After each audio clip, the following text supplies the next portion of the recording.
I was looking at a dead man. He did not know he was a dead man, but he was.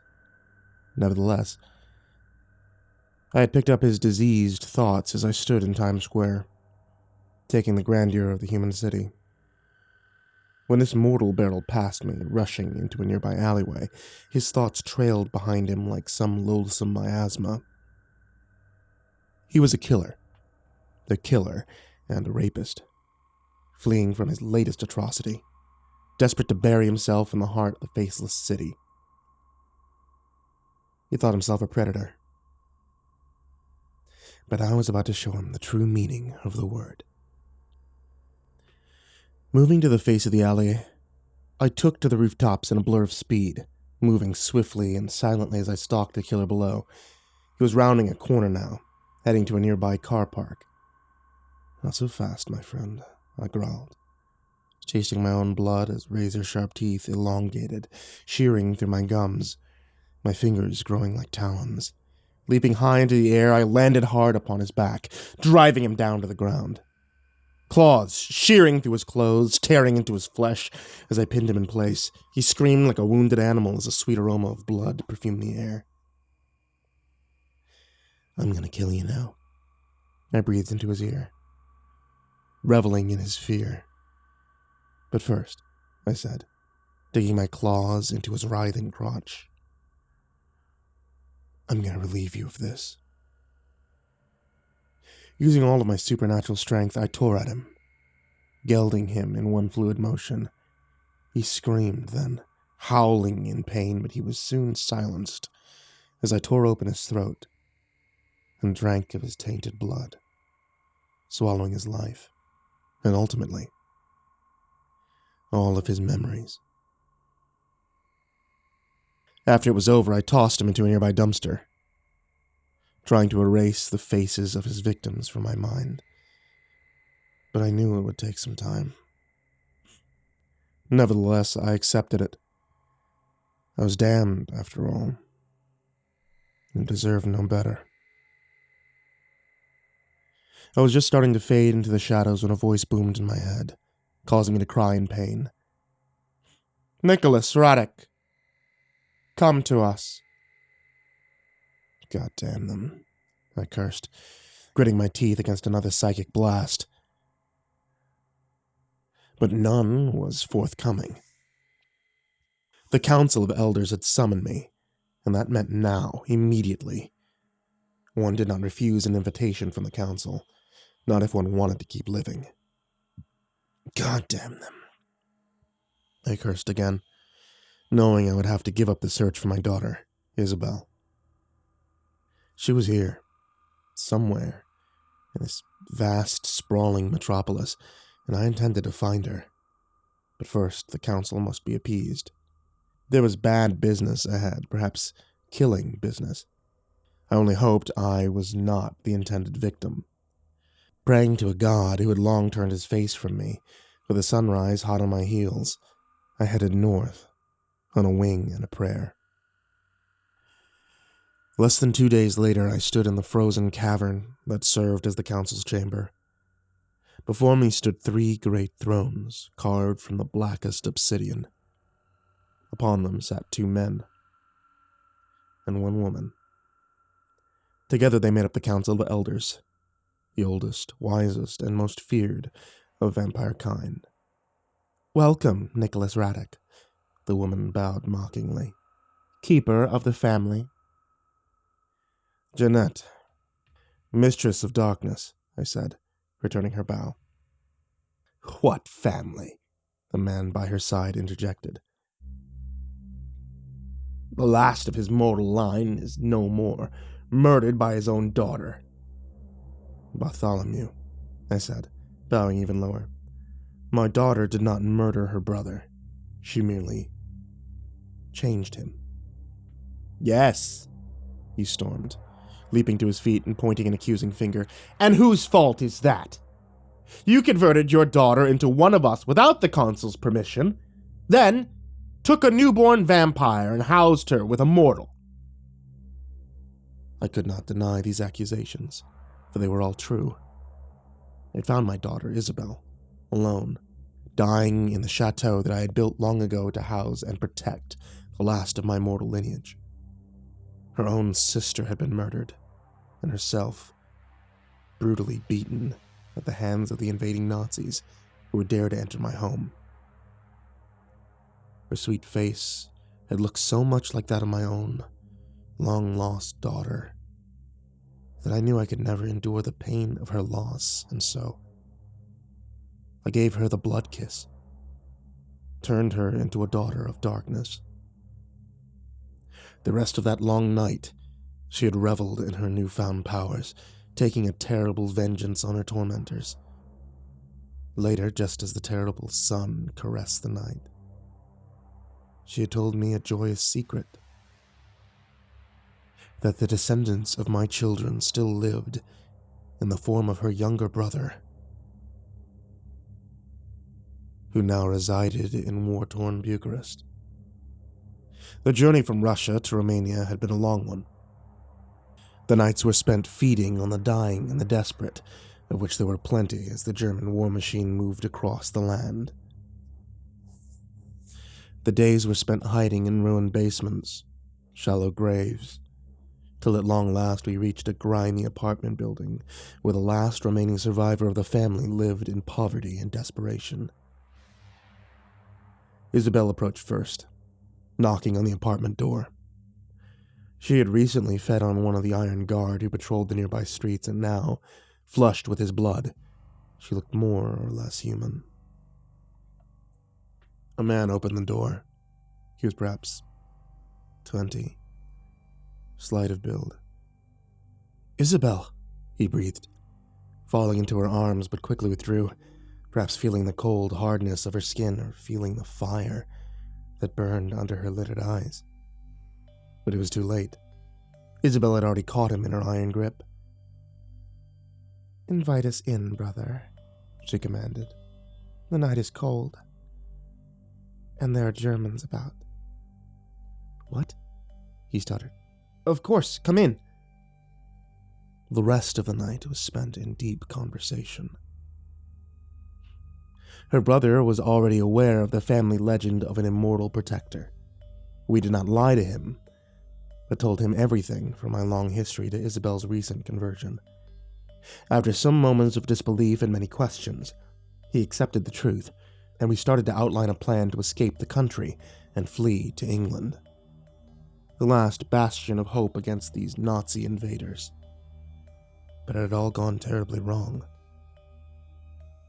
We had been with Sebastian just over a month, fleeing through occupied France, when he had taken a bullet to the guts. As soon as the sun set, I was out desperately scouring the war-torn buildings for medical supplies. When I returned, Sebastian was gone, and Isabel terribly wounded. In her desperation, she had tried to give her brother the dark kiss.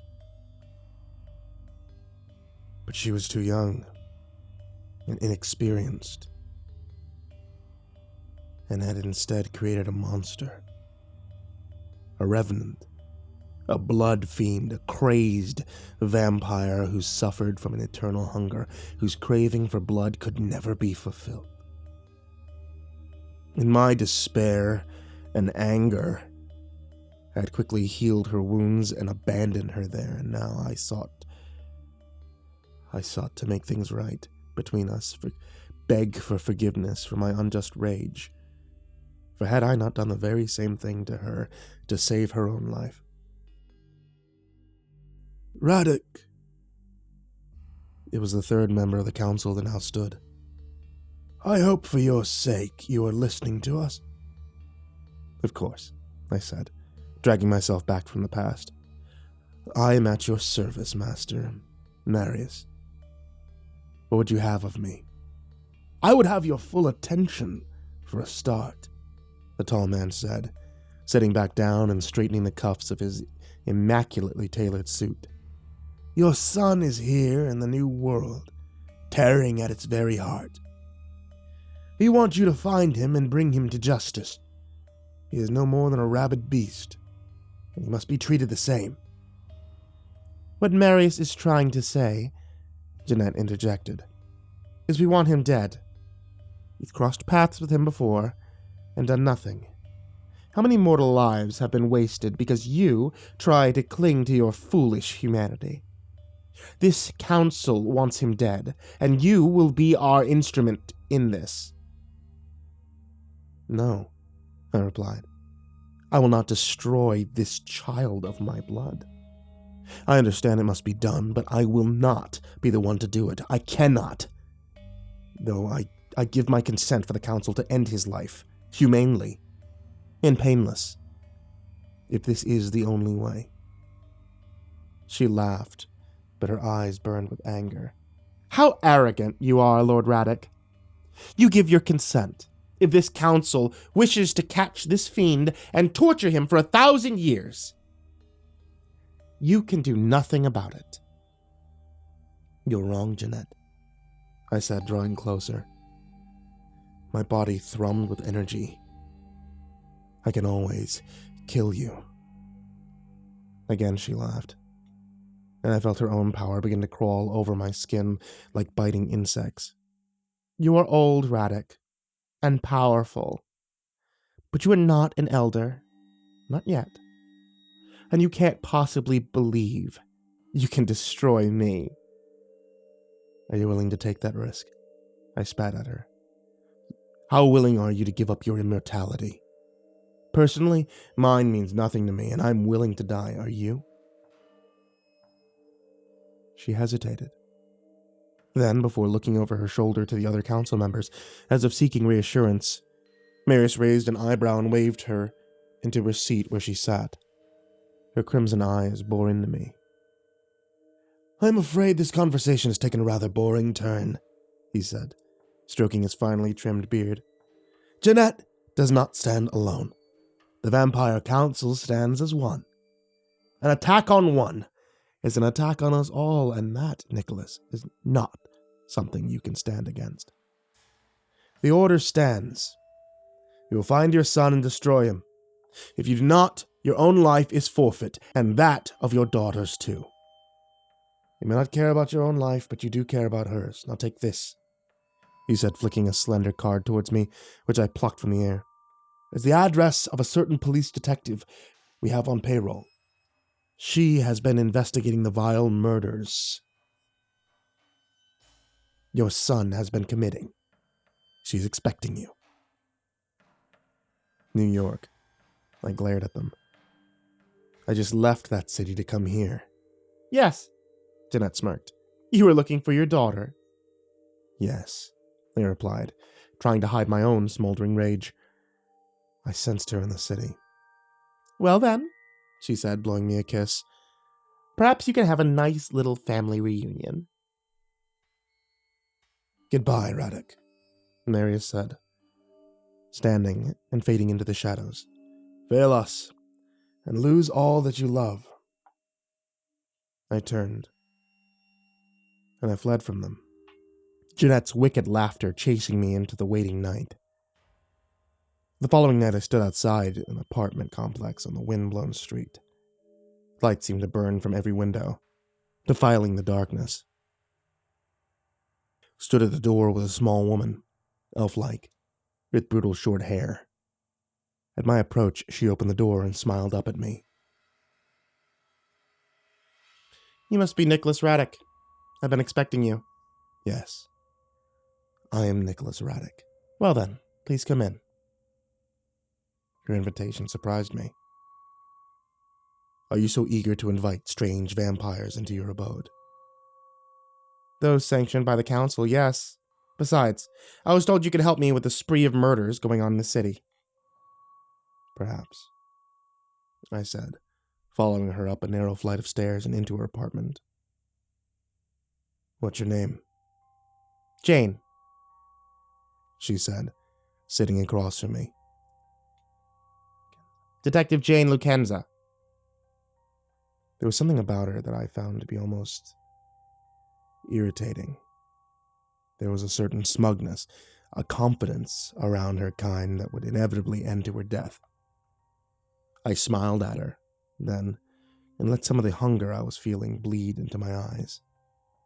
So, tell me about these murders, I growled. Her face blanched and she stood up quickly, her heart beating hard in her chest. Of course, she said, a little breathlessly. I have a file. She scurried across the room to a nearby cabinet. A dark part of me wanted to chase her, but I sat back, forcing myself to relax. Here it is, she said, slowly approaching me with a large file, which she placed on the table between us. May I ask you a question? She said, slowly sitting back down. Have you fed tonight? No, I lied, scooping up the file. She said nothing to this, but I could smell the light sweat that broke out across her skin. The file was large and stuffed with photos. 4 families, torn apart in various parts of the city. Innocent men, women, and children slain by my misbegotten son. So, I said, throwing the file back down on the table. What now? Now we wait, she said, producing a radio device from under her short jacket. For what? The night grows short. For another murder. The council has guaranteed there will be another tonight. I am the detective in charge. When it happens, I'll be the first on the scene. I'll have some time alone with the bodies to investigate before the forensics teams and the photographers arrive. It'll be a small window, but enough time for you to do whatever it is you need to do. Till then, perhaps you would like to feed. Is that an offer? I asked, leaning forward, showing my teeth. No, she quickly replied. I thought you would like to go out. And who would you suggest I feed off, officer? I spat. Your neighbors. Your friends. I do not slay the innocent. Sorry. I didn't realize. You're not like the others, are you? We are all monsters, I said, standing and heading towards a nearby window. That's something you should never forget. We're all monsters. A few hours later, we pulled up in a quiet suburban street, or it would have been. Blue lights flashed in the night, and masses of people stood outside the hastily erected police tape that surrounded a small 2-story residence. Cell phones in hand, eager to capture the latest atrocities. God damn it, the detective hissed, turning towards me. I'm sorry about this. I'll have some of my men clear the street. Don't bother, I said, climbing out of the car. They can't capture my image off their silly little cameras. It'll be like I was never there. They, however, will be a problem, I said, pointing to the nearby officers. No, she said, coming around the car and standing by my side. They won't. They're under my command and know better than to ask questions. Still, she said, sliding a badge over my neck. A little window dressing never hurts. Come on. We have about 15 minutes before forensics arrive. Quickly, she took the lead, barking orders at the nearby men. When we were in the hall, she turned to me. How is it you can enter this place without an invitation? The rightful owners are all dead, I replied, sensing blood in the air. One does not need permission to enter a charnel house. This way, I said, heading toward a set of double doors at the end of the hall. Wait, the detective said, pulling on a pair of latex rubber gloves. This is my crime scene. I go first. Be my guest, I said, stepping aside. With a trembling hand, she reached out and threw the doors open. How to describe the scene inside? It was the man I saw first. He was lying face down on the kitchen counter, his back torn open. His spine had been snapped and gleamed wetly through his torn flesh. The woman lay on the hardwood floor.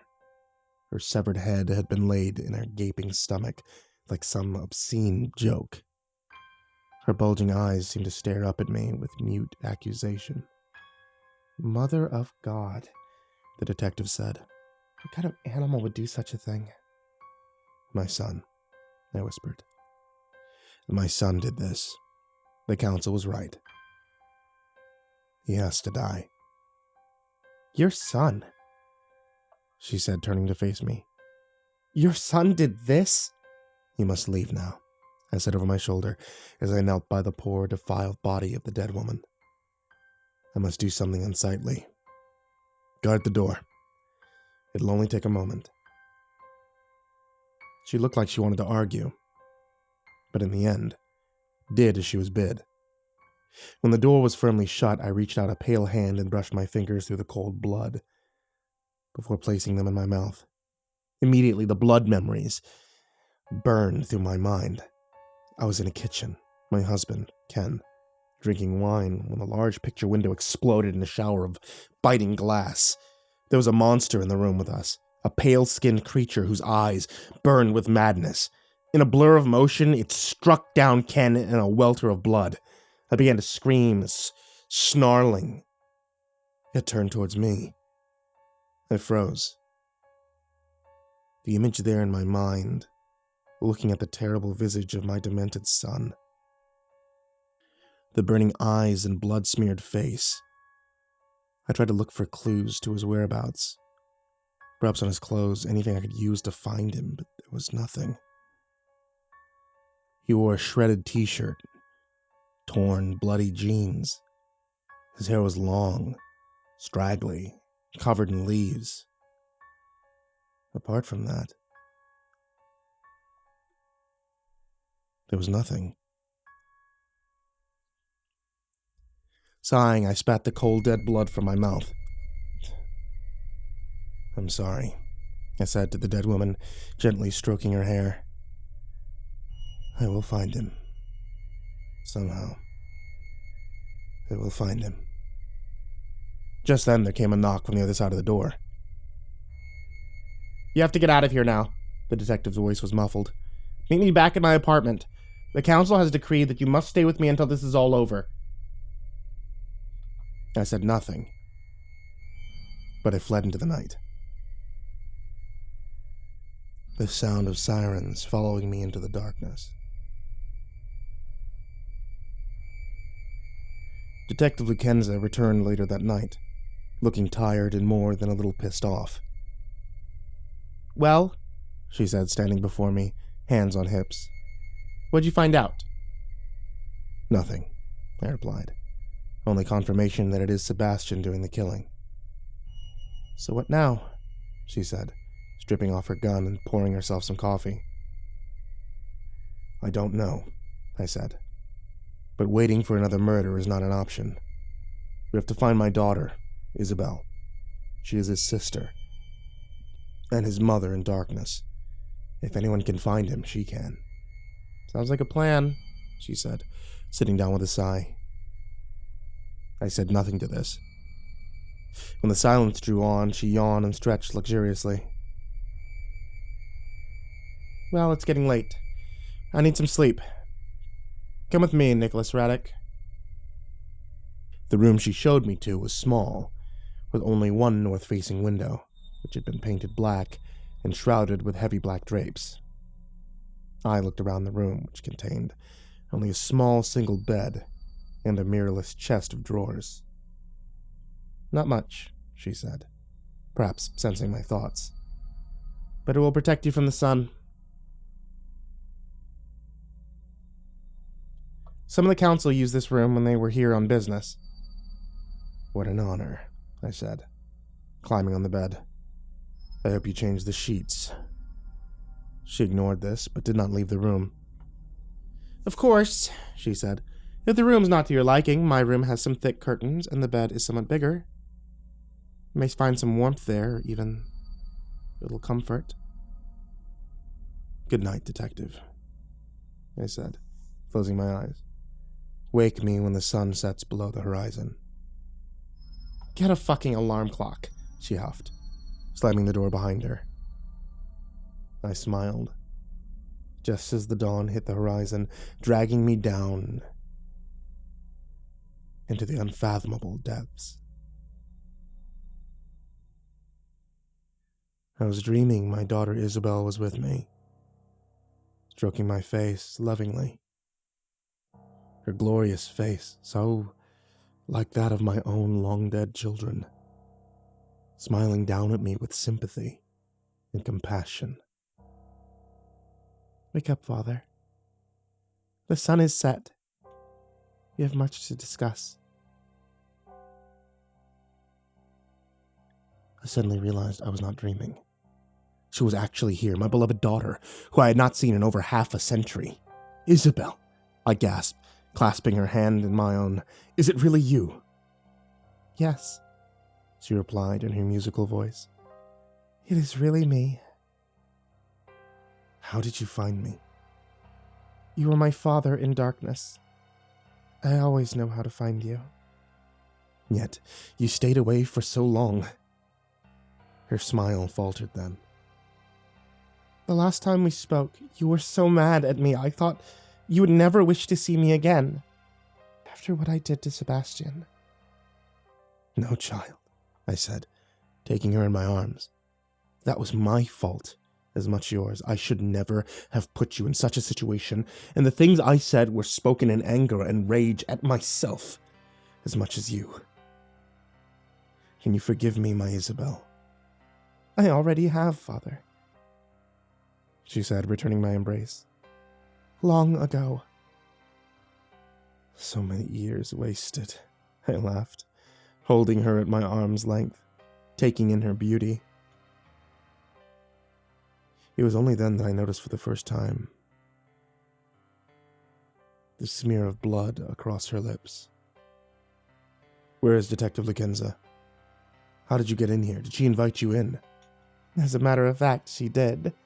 Isabel grinned, showing blood-stained teeth.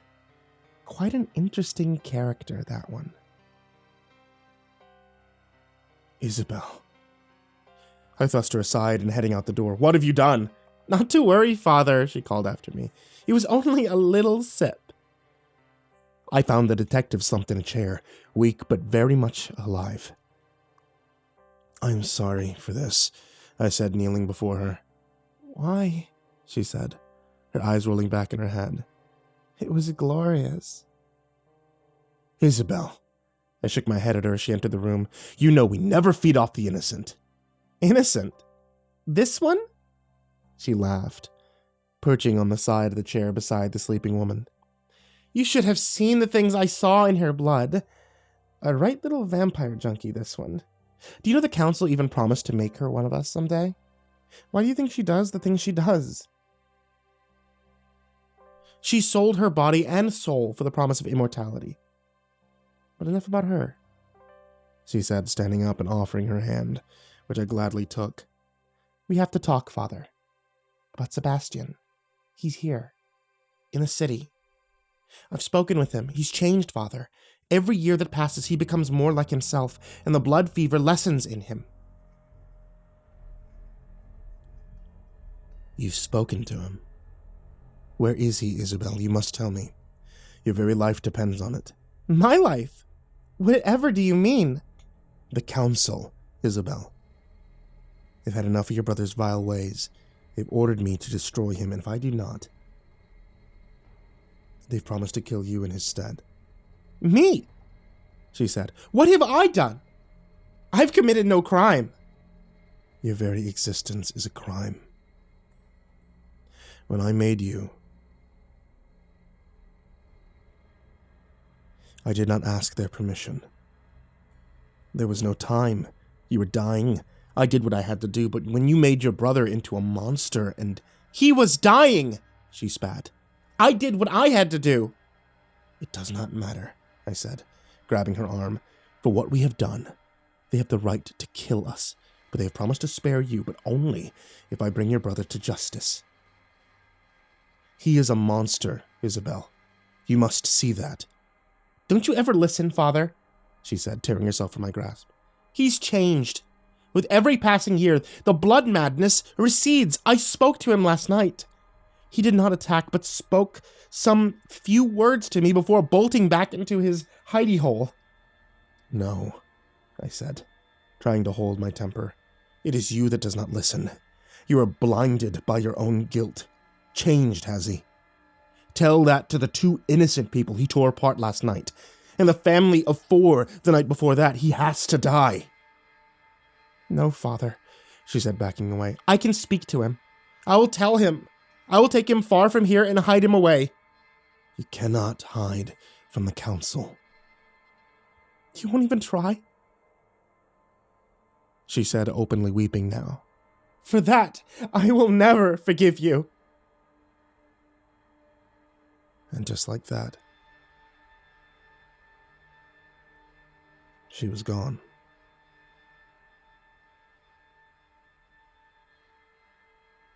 Sadly, I sat back down and waited. Her proximity to me had opened our connection once again, and I knew it would now be a simple thing to track her down. But first, I had to give her time to get to her brother, so I could end this thing once and for all. Closing my eyes, I reached out with my vampire awareness. I felt the tendrils of my psyche crawl through the city streets until I touched upon Isabel's panic-stricken thoughts. Show me, I whispered, bringing all of my will to bear, crawling like some insidious demon into my daughter's head, seeing through her eyes. She was by the river, heading towards a large, seemingly abandoned building, with George Washington Bridge gleaming in the moonlight. Quickly I leapt to my feet, and I headed into the street. Before taking to the rooftops, there I ran, using the great speed of the vampire. I seemed to almost fly as I leapt from building to building, sometimes taking to the streets in a blur of motion, undetectable by the bustling mortals before taking to the rooftops again. Isabel's presence shone like a glowing beacon in my mind. In no time at all, I was at the location I had seen through her eyes and was already approaching the abandoned building, where I heard an ear-splitting scream and felt a deep, lancing pain above my heart. "Isabel!" I screamed, feeling her presence fade away.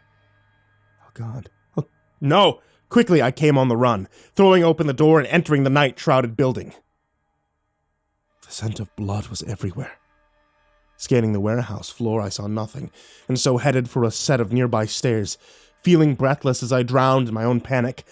Just then, a tittering laugh came sweeping out of the darkness. Too late, Nicholas. Justice has already been served. Jeanette was perched high above me on a rusting beam, smiling obscenely. Jeanette, what have you done? See for yourself, she chuckled. Just a few more steps will take you to your beloved family. No. No, no! I screamed, rushing up the steps. That's where I found them. Not only Sebastian, but my beloved Isabel, too. They were both hanging from meat hooks. Their chests had been torn open, their ribs shattered, and their hearts removed. On Sebastian's face was the same look of haunted rage, somehow seeming pathetic in death. But Isabel, my poor Isabel, looked only tired and sad, like some lost child. No! I cried, falling on my knees before them. God, no. There is no God, Nicholas, Jeanette said from behind me. And if there was, he would have no mercy for such as us. I felt something building inside me. A rage that set my blood on fire, filling my vision with great red blooms. I will kill you for this, I said, feeling my face become beast-like as the vampire in me ascended. She laughed again, perhaps not sensing the danger she was in or not caring in her arrogance. Their deaths were sanctioned by the council. We knew you would not have the stomach for it, and so they sent me. I'm going to kill you, I said again, rising to my feet. You don't have the power, she sneered. But that was as far as she got.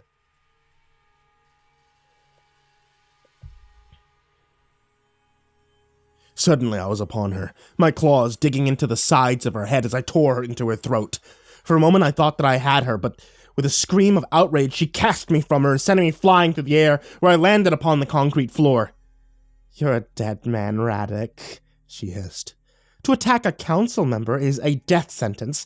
I will happily bring them your head. I never liked you. You and your soft sentiments, thinking yourself better than the rest of us, watching your beloved family for centuries, like birds in a gilded cage. But now they're all dead. Not to worry. You'll soon be joining them in hell. Come then, bitch. Come if you're coming." With a scream, she rushed at me. She was stronger, but I had more experience. I fought in many wars, battles over the long centuries, and knew how to goad an enemy into a mistake, and my only hope was to live long enough for her to make it. Quickly, I tried to step to the side to use her own momentum against her, but she saw it coming and swiped at me with her razor-sharp claws, shattering my ribs, tearing my flesh. She was behind me now, her claws raking down my back. In desperation, I span around, slashing at her, but she caught my arm, spun me around, sending me flying through the air, where I landed with a crash amongst wooden pallets, splinters flying all about.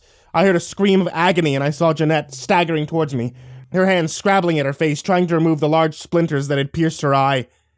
I knew that was my moment. Act now or die.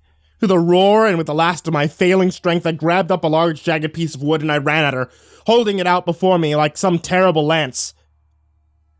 At the last moment, she saw me coming and tried to step aside, throwing me off my aim, but instead of the heart, the stake pierced her stomach.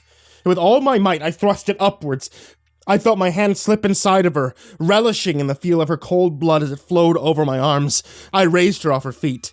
"No!" she cried, beating at my head. "It can't be!" "But it is," I snarled at her, removing the stake and thrusting it through her gaping maw, piercing her brain. She started to thrash and buck wildly, and then I knew she was far from finished. Casting her to the floor, I jumped upon her, thrust my hand upward into her stomach, grabbing onto her shriveled heart.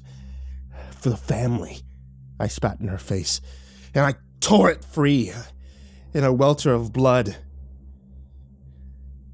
Immediately, her body started to steam and shrivel, and in mere seconds she was nothing more than a gray dust under my booted heel. Climbing to my feet, I staggered outside, only to be greeted by the rising sun. For a moment I stood before it, feeling it biting into my skin, boiling my blood. For a second I was tempted to let it take me, to end my suffering, but in the end I was too much of a coward. With a cry, my skin on fire, I leapt into the dark waters of the Hudson River. Extinguishing the flames, I sunk into its murky depths, letting the silt smother me, suffocating me in its cold embrace. I was a hunted thing now, condemned to death. A pariah amongst my own kind. The vampire council would see me dead for what I had done. I closed my eyes as the dreaded sun spilled across the face of the world. I saw my daughter's face. "I will kill them all," I whispered, tasting the bitter waters. It was cold. Cold and bitter, but not as bitter as my heart. A blood tide was coming, and I intended to drink deeply. I intended to drink deeply indeed.